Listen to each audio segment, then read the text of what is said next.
আসসালামু আলাইকুম। বাংলা সাহিত্য নিয়ে অনেকেই আমাকে জিজ্ঞেস করেছেন যে বাংলা সাহিত্যের জন্য আমরা কোথা থেকে পড়ব? আমরা কি গতানুগতিক বাংলা সাহিত্য পড়ে যাব, নাকি আমাদের এর বাইরে কিছু পড়তে হবে? বাংলা সাহিত্যের জন্য রেফারেন্স বই হিসাবে আমরা কোনটাকে ধরি? মাহবুবুর আলম চৌধুরীর বাংলা সাহিত্যের ইতিকথা, তাই না? এর বাইরে আহমদ শরীফ স্যারের একটা বই আছে বাংলা সাহিত্যের উপর, কিন্তু আপনারা তো এগুলো পড়তে পারবেন না, তাই না? আপনার হাতে সময় আছে 3 মাস থেকে 4 মাস, আপনি তো 6 মাস 1 বছর সময় নিয়ে বুঝতে পারেন নয়। তো এই বইগুলো পড়তে হলে ন্যূনতম 1 বছর সময় নিয়ে নামতে হবে। আর এর বাইরে আপনারা অনেকে বলেন যে লাল নীল দীপাবলি, কত নদী সরোবর, এগুলো খুব ভালো বই, কিন্তু সমস্যাটা হচ্ছে কি জানেন, যে এই বইগুলো আসলে খুব বেশি ইউজ হয়ে গেছে, তাই না? পিএসসিও জানে যে আপনি লাল নীল কত নদী সরোবর, ঠিক আছে, এই বইগুলো আপনি খুব ভালোভাবে পড়ে এসেছেন, পিএসসিও জানে। তাহলে এখানে আপনার সাথে খেলা হচ্ছে পিএসসির। ওরা আপনার সাথে অনেক স্মার্ট, ঠিক আছে, the most smartest people of Bangladesh. এখন যদি আমাকে বলেন যে সাহিত্যের জন্য, তাহলে আমি কী করব, কোথা থেকে পড়ব? আমার উত্তর হবে মাহবুবুর আলম, তাই না? যদি বলেন যে না, আমার হাতে সময় নেই, এখন আমি কী করব?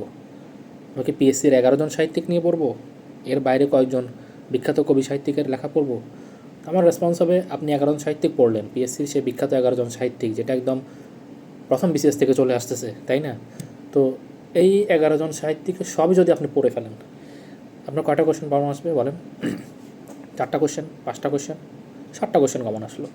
এই 7টা কোয়েশ্চেনের মধ্যে এমন কিছু কোয়েশ্চেন থাকবে যেগুলো আসলে কখনোই সম্ভব না, আপনার পক্ষে ক্র্যাক করা কখনোই সম্ভব না। আপনি যদি রবীন্দ্রনাথ ঠাকুর পুরোটা পড়ে ফেলেন, হ্যাঁ, যদি শান্তিনিকেতনে গিয়ে লেখাপড়া করে আসেন, তারপরে আপনার পক্ষে রবীন্দ্রনাথ ঠাকুর পুরোটা পড়ে শেষ করা সম্ভব না। আপনি রবীন্দ্রনাথ ঠাকুর উপন্যাস পড়ে ফেললেন, উপন্যাসের নায়ককে, নায়িকাকে, ভিলেনকে, সেটাও পড়ে ফেললেন, কোনো সমস্যা নেই। উপন্যাসের পটভূমি কোন অঞ্চলকে ঘিরে, হ্যাঁ, উপন্যাসে মানব প্রেম অথবা মানব মনের কোন রহস্যকে ঘিরে এই উপন্যাস আবর্তিত হয়েছে, আপনি সেটা পড়ে ফেললেন, কিছু যায় আসে না। প্রশ্ন আসবে প্রবন্ধ থেকে, রবীন্দ্রনাথ ঠাকুরের কালান্তর প্রবন্ধ থেকে প্রশ্ন আসবে, তারপর প্রবন্ধ পড়ে ফেললেন, কোনো সমস্যা নেই, রবীন্দ্রনাথ ঠাকুরের সব প্রবন্ধ পড়ে ফেললেন। তো ছোটো গল্প তো আছে অনেকগুলো।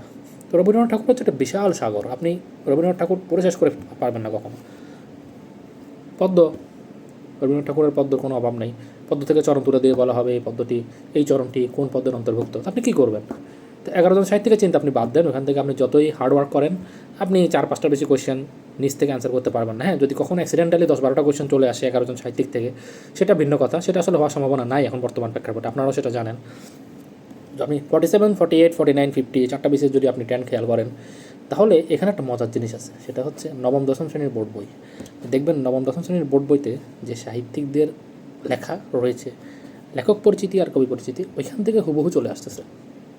48 এটা খুব কমন ছিল, বোর্ড বইয়ের কবি পরিচিতি থেকে হঠাৎ করে একটা কোয়েশ্চেন চলে আসলো, আমরা বললাম যে এটা কোথেকে আসলো, এটা তো আমি তো পড়ছি, আমি তো জানি যে বোর্ড বই থেকে কোয়েশ্চেন আসে। তো সবাই অবাক হয়ে গেল। সেমভাবে আপনার যদি নবম দশম শ্রেণীর বোর্ড বই আপনার কালেকশনে থাকে, না থাকলে সমস্যা নেই, এনসিটিভির ওয়েবসাইট থেকে আপনি ফ্রিতে বই ডাউনলোড করতে পারবেন। হ্যাঁ, সেম গোস টু উচ্চ মাধ্যমিক, বাংলা সাহিত্য উচ্চ মাধ্যমিকের বই থেকে আপনি বই পরিচিতি, লেখক পরিচিতি পড়ে ফেললেন। এর চাইতে ভালো হয় যদি আপনি ওই কবি আর লেখকদের টার্গেট করে আগান, ওদেরকে টার্গেট করে আপনি ফররুক আহমেদ, আপনি ঠিক এই ধরনের লেখক যাদের লেখা এখানে আছে, বেগম রোকেয়া, হ্যাঁ, বেগম রোকেয়া, শাখাত হোসেন, এই ধরনের লেখকদের লেখাকে টার্গেট করে যদি আপনি আগান, এবং কোনো রেফারেন্স বই থেকে, মাহবুবুর আলম তো অনেক বড় বই, আপনি যদি পড়তে পারেন তো খুবই ভালো, না পারলে কোনো শীট অথবা অন্য কোনো বই থেকেও আপনি চেষ্টা করবেন ওই রাইটার দিকে ফোকাস করে পড়ার জন্য। ওই রাইটারের জন্ম মৃত্যু খুব একটা তেমন আসে না, ওই রাইটারের কোনো বিখ্যাত বই, হ্যাঁ, বিখ্যাত বই, বিখ্যাত চরিত্র, মুক্তিযুদ্ধ বা ভাষা আন্দোলনে তার অবদান, হ্যাঁ। তো এটা হচ্ছে যে আপনার একটা ছোটো একটা সিস্টেম আমি করে দিলাম যে কীভাবে আপনি বাংলা সাহিত্যকে কমন ফেলবেন আপনার নিজের মতো করে। Thank you.